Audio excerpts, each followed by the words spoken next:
Hey, this is David Barista, Editor-in-Chief of Building Design and Construction Magazine. We're here at Greenbuild in Philadelphia. I'm joined by Michael Kelly. He's from KCBA Architects. He's actually a former 40 Under 40 winner with BDNC. And Michael was nice enough to walk the show floor today at Greenbuild and pick out some cool products, stuff that sticks out that could be useful for his projects, for your business. And Mike, I'd love to get your thoughts on a couple cool products you saw today. Sure. I mean, this whole expo is just one big wonderland of cool ideas and things that you'd love to put into your product or into your building design. A couple that we pulled out, one in particular was a living wall from these eco walls.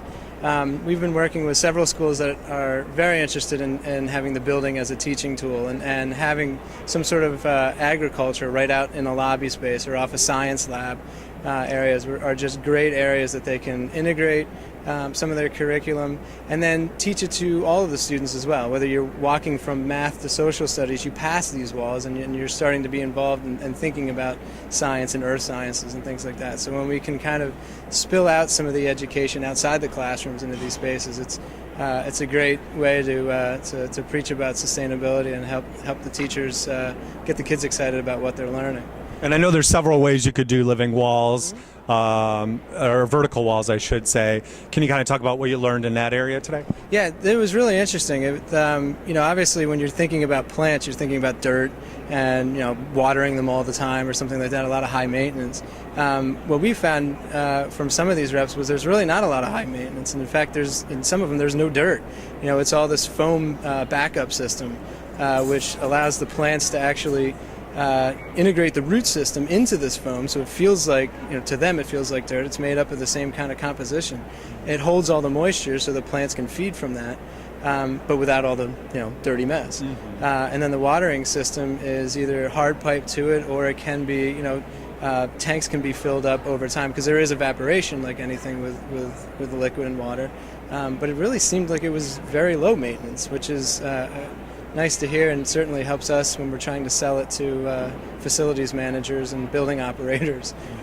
Yeah, huge issue is the maintenance side. Okay, product number 2. The other one that I really liked was something called Plug It, which was basically a system where they can test and monitor how much an appliance or anything that you would plug into a wall is drawing. It looked like a little adapter that you would plug into a wall, and then you plug your appliance or computer or whatever it may be into that, and it monitors the draw and how much power that piece of equipment is using. They can monitor that through a Wi-Fi system. They can turn it off wirelessly as well. On your iPad at home, you could turn an appliance off if they wanted to. But really what they found was they were able to test the products long term. If you have a refrigeration unit that's been 15, 20 years old and you're not sure if it's really performing at the level you would hope it would, you could plug that in, they could test it. Maybe it's a material or something that you need to switch out, or maybe it's time for the unit to be switched out because it's drawing 3 times the energy that it should be compared to a unit that you could buy now. Mm-hmm. So it was a very quick, very portable way. The gentleman I spoke to said, a facilities guy that operates 14, 15 buildings can get a dozen or so of these. I mean, they were very inexpensive, and I don't sell them, but he said it was around like $100 a piece or so, and I'm sure there's add-ons, but it wasn't thousands. Mm-hmm. And they'd be able to, like I said, test a variety of appliances throughout a building, and it seemed like a really cool way for a facilities guy to help manage and control some of the energy usage in their buildings. Yeah, it's a quick, simple way to gauge energy performance in your building. And that's, as we know, playing a bigger role as these buildings become even more energy efficient. The plug loads play such a key role in the overall performance of buildings. Yeah, we think a lot about mechanical systems and the bigger stuff that we wouldn't consider plug loads. Mm-hmm. But plug loads draw a lot, especially schools, especially offices, with the amount of things that people plug in, the amount of computers and photocopiers and even items that go on night service or a power down, they're still drawing power. Mm-hmm. So they're not completely off. So in operations like that where you have 100 classrooms and labs and all kinds of things, just think of plotters in a CAD lab or something like that a school system could remember to turn off. That saves a lot of electricity. Great. And last product? We saw a lot of different products for self-tinting glazing.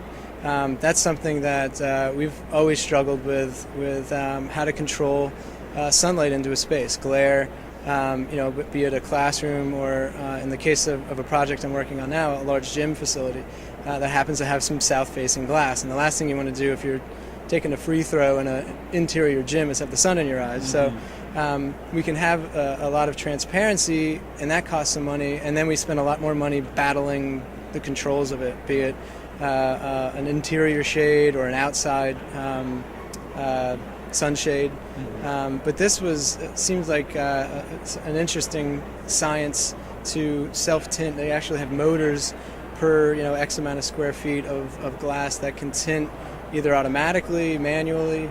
Some of them had solar panels on them as well, so they're actually run by solar power and then can tint as to different light levels that you preset, or you just tell it, hey, between 8 and 4 we want it be at 30%, and then at night we can open it back up again, because at night, especially in this case with being a gym, when the lights are on and the sun's on the other side of the building, we want it to be completely transparent. So when people are driving in, the lights are on, you can see the structure. I mean, we're trying to make a pretty cool roof structure and deal with the truss, and we want to show that off. So if we use diffused glass, it's transparent, but it's not completely translucent.